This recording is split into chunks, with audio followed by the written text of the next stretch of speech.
When the Khmer Rouge controlled Cambodia from 1975, they removed all civil and political rights, effectively making the people slaves to the government.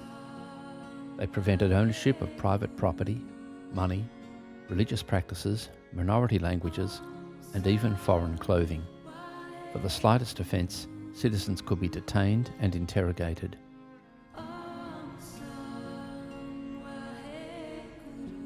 A network of prisons was set up through the entire country to hold, torture, and execute people.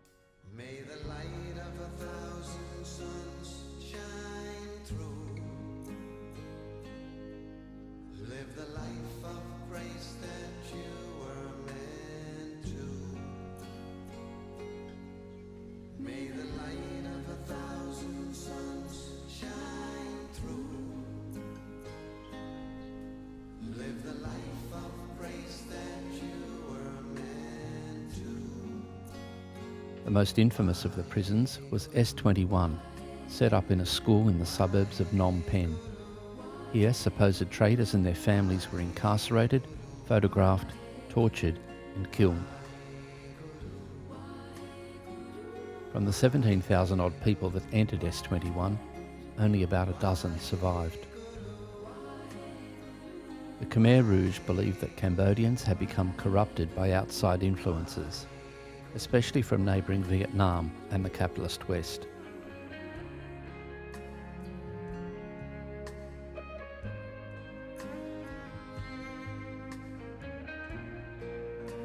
The Khmer saw only pure people, those who supported their vision, or impure people, those who were to be persecuted.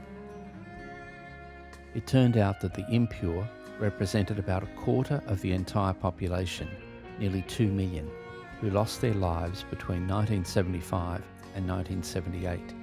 Carry the light of God's love into this world. The killing started as soon as the Khmer Rouge took power. Thousands of military personnel were murdered immediately, and people were forcibly moved out of cities into what they called re-education schools, places of state propaganda. Be the open heart the earth longs for. The family structure was destroyed as people were forced to live communally. Ethnic minorities like the Chinese, Vietnamese and Muslim Cham were especially targeted, with some 80% being killed. Anyone considered an intellectual was also killed.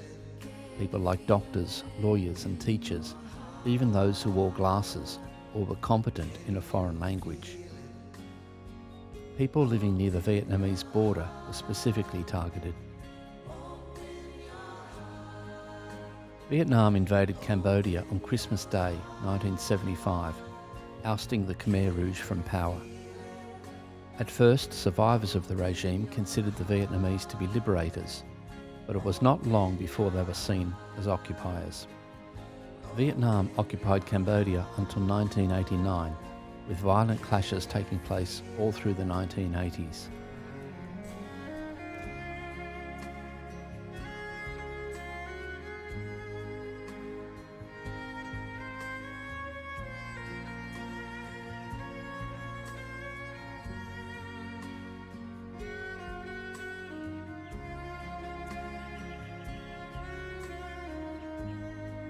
The government after Pol Pot, with some democratic features, was led by a re-established monarchy.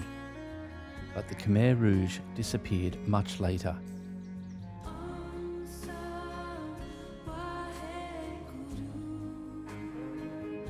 They still held on to Cambodia's seat at the United Nations for another 12 years. In October 1991, the Comprehensive Cambodian Peace Agreement, known as the Paris Peace Accord, ended the 12-year civil war. Temporarily governed by a national council and the United Nations Transit Authority, by May 1993, Cambodia held its first free elections in more than 20 years.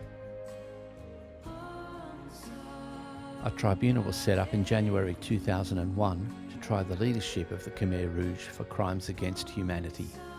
Beginning in 2009, the trials have resulted in only 4 convictions, including that of Kang Gwek Eve, the commander of S-21.